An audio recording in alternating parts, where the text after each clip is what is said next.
দর্শক C plus TV লাইভে তোমার স্বাগতম জানাই ইফতেখার ডিটেশন। বর্তমানে শ্রীনগরের কদমতলী এলাকার গোডাউনের মধ্যে ওয়ান প্লাস ইলেকট্রনিক্স সামগ্রী ও ইলেকট্রনিক্স সামগ্রীর গোডাউনত এটা আর দেখির যে প্রচুর পরিমাণে ইলেকট্রনিক্স সামগ্রী তারা তৈরি করেন এবং প্রসেস করেন, এবং কিন্তু এই জিনিস যদিও বা তারা কদমতলীর বইরে তৈরি করার বানার, কিন্তু তারা এগিনের প্রত্যেকখান জিনিসের গাত কিন্তু লেহিলেখি মেড ইন চায়না। শুধুমাত্র তারা জানিতে পারে যে বিএসটি এর অনুমোদন আছে যে এই একমাত্র বেকার প্রসেস করার ক্ষেত্রে, বাকি যে সরঞ্জাম দেখতে লাগবেন ইন হনুয়ানার কিন্তু আসলে তার কাছে হনরেমে অনুমোদন নেই। ইতিমধ্যে বিএসটিআই এবং র্যাব সহ অভিযান পরিচালনার এবং আর প্রাথমিক অভিযান জানিতে পারি যে এটা প্রায় 12 লক্ষ টাকার মতো জরিমানার হাতা ফোন নেই।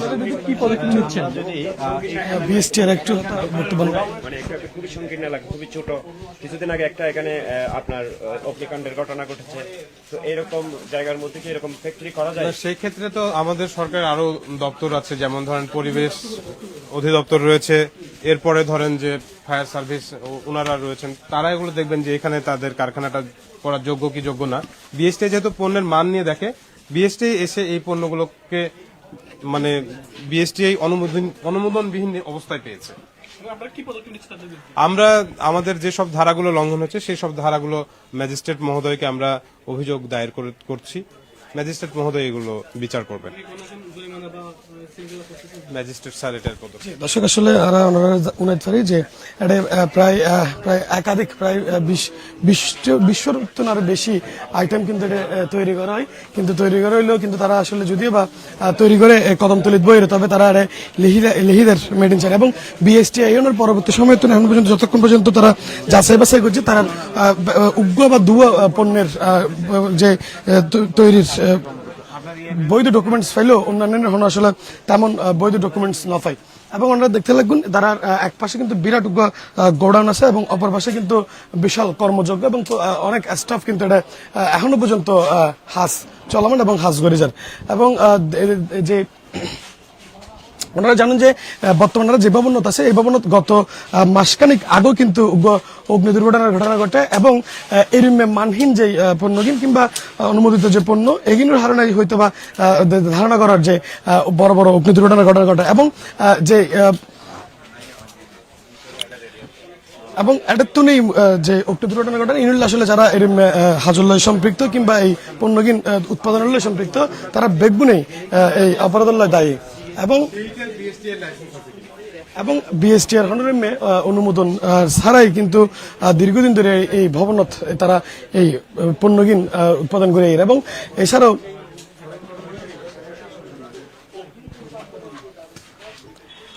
আরো প্রায় সময় উনি যে শর্ট সার্কিটের তো আগুন কিংবা বৈদ্যুতিক তারের তো আগুন কিংবা বৈদ্যুতিক সুইচের তো আগুন, এর আগুনে বড় বড় বহুত অগ্নি দুর্ঘটনার ঘটনা কিন্তু তারা প্রায় সময়তেই শুনি থাকে। কিন্তু তবে দিন শেষে আসলে যে দেখা যায় তারা ঠিকই তারা যে কাজ হাস কিন্তু করে যায়। এবং যে গোডাউন ওয়ান প্লাজার, এই ওয়ান প্লাজার গোডাউনত ইলেকট্রনিক যত সামগ্রী আছে প্রায় প্রত্যেকটা ইলেকট্রনিক সামগ্রী কিন্তু তারা উৎপাদন করে, এবং হনুয়ানও কিন্তু তারা বাদ না লায়। এবং তার যে পণ্য এগিনোর একে তো মানের বিষয় লই প্রশ্ন আছে, দ্বিতীয়ত অনুমোদনের বিষয় লই প্রশ্ন আছে। যেহেতু অনুমোদন আসলে নাই, সেক্ষেত্রে বুঝাই যারা আসলে এখানে মান কিরকম হইতে পারে। এবং তারা যদিও বা কদমতলীত বইরে এই পণ্যহীন তৈরি করেন, কিন্তু তারা ভোক্তার প্রতিনিয়ত প্রতারিত এবং মিথ্যা তথ্যদের যে এগিন মেড ইন চায়না লিখিয়ে কিন্তু তারা এগিন বাজারজাত করে। তবে বিএসটি যতক্ষণ পর্যন্ত বিএসটি এর অনুমোদন না পাইব ততক্ষণ পর্যন্ত এই পণ্যহীন তারা তৈরি করতে পারবো, কিন্তু স্টক করতে পারবো, কিন্তু বাজারে আসলে সারিবের কোনো সুযোগ নেই। তবে তারা হনরেমের নিয়ম নীতির তোয়াক্কা নগরীর কিন্তু এই পণ্যহীন সারের এই যে ওয়ান প্লাসের যে বিরাট কারখানা কিংবা বিরাট গোডাউন এটা আছে এবং প্রস্তুত কারখানা প্লাস গোডাউন দুই আছে ইউনুলদিন নগরের কদমতলী এলাকার হাসানুজ্জামান চেয়ারম্যান বাড়ির যে বিল্ডিং, এই বিল্ডিং মূলত অবস্থিত। এবং অনারের আরো একটু করে জানা লাগে বর্তমানে যে বিল্ডিং আসলে ওয়ান প্লাজার ইলেকট্রনিক সামগ্রীর এই কারখানা প্লাস গোডাউন এর আজের প্রায় 1-1.5 মাস আগেও এই ভবনেতে অগ্নি দুর্ঘটনার ঘটনা ঘটে, এবং ওই অগ্নি দুর্ঘটনার ঘটনা কিন্তু এই মানহীন ইলেকট্রনিক্স যে সামগ্রী এগুলির কারণে বলেও আর ফোন নিলাম।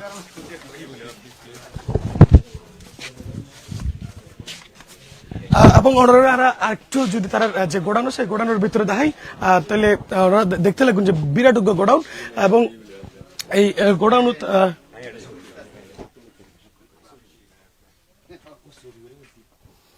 বিরাট গোডাউন এবং গোডাউন প্রচুর পরিমাণ OnePlus-এর যে ইলেকট্রনিক্স সামগ্রী, এই ইলেকট্রনিক্স সামগ্রী কিন্তু তারা মজুত করে রেখে এবং একপাশে তারা তারা যে পণ্য কিনে কিন্তু তারা অ্যাসেম্বল করার কিংবা প্রসেস করে তৈরি করার, এবং আরেক পাশে এই গোডাউন তারা কিন্তু স্টক করার। এবং বর্তমান সময়ে গত বেশ কিছুদিন ধরে আসলে ভোক্তাধিকারের এবং বিএসটিআই সহ জেলা প্রশাসন ম্যাজিস্ট্রেট সহ অন্যান্য এবং র্যাবের অভিযান তো প্রায় সময় তারা দেখি যে বাজারতন নহল তার, নহল সুইচ, নহল কেবল এবং নহল বেশ কিছু সামগ্রী কিন্তু জব্দ করা হয়, উদ্ধার করা হয় এবং তারা জরিমানা করা হয়।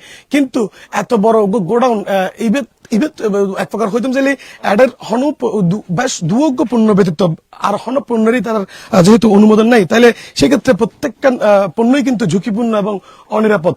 এবং ইতিমধ্যে র্যাব 7 এবং বিএসটিআই যৌথভাবে এডে অভিযান পরিচালনা করেন এবং আর কিছুক্ষণ পরে হয়তো আমরা জানিতে পারলাম যে আসলে তারা কি পরিমাণ অর্থদণ্ড করার কিংবা সিলগালা করার নাকি তারা অন্য শাস্তি প্রদান করার এনারা একটু পরেই হয়তো বা জানিতে পারলাম। এবং এখন পর্যন্ত ওনারা জিয়ান হইতে পারে এনলদি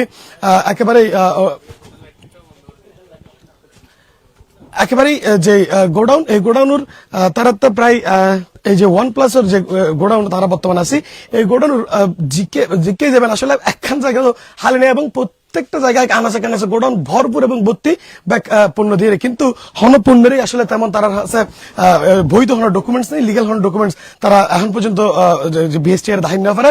এবং ইতিমধ্যে র্যাব এবং বিএসটিআর যে অভিযান, এই অভিযান অব্যাহত আছে এবং অল্প কিছুক্ষণ পরে র্যাব পক্ষ কিংবা বিজ্ঞ যে মোবাইল কোর্ট আদালত বিচার চলে এবং এরপরে আর জানিতে পারি তারা কি পরিমাণ জরিমানা করা হয় এবং হুদুনটে জরিমানা করা হয়, কিংবা এই যে প্রতিষ্ঠান আসলে ওনারা যদি আর জানে রাখি সবসময় প্রত্যেকটা মানুষ যে নিজের সচেতনতার লাই কিংবা আর যে ভবন নির্মাণের প্রতিনিয়ত এই যে ঘরবাড়ির আর যে জিনিস আসলে ইলেকট্রনিক সামগ্রী ব্যবহার করেন, এগুলো অবশ্যই ব্যক্তিগত সচেতন করব এবং এর মানহীন কিংবা অনুমোদিত পণ্য ব্যবহার করি নিজের পরিবার, নিজের দেশ, রাষ্ট্র অনেক কিছু আসলে ঝুঁকির মধ্যে ফেলানোর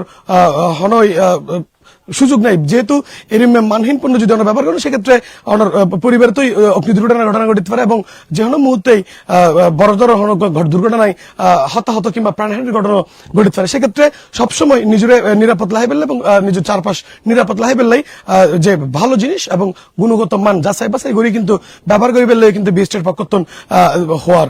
এছাড়াও এই যে প্রতিষ্ঠান OnePlus-এর, এই OnePlus-এর প্রতিষ্ঠানের এখন পর্যন্ত যে অবস্থা সেই অভিযান অব্যাহত আছে এবং অভিযান চলার এবং অভিযান শেষ হলে হয়তো বা জানিতে পারলাম তারা কি পরিমাণ অর্থদণ্ড কিংবা কি শাস্তির মুখোমুখি গড়ার। এইটুকু আছিল নগরের কদমতলীর যে OnePlus ইলেকট্রনিক সামগ্রীর গোডাউন প্লাস কারখানা ইয়ার যে অভিযান, এই অভিযানের সর্বশেষ তথ্য।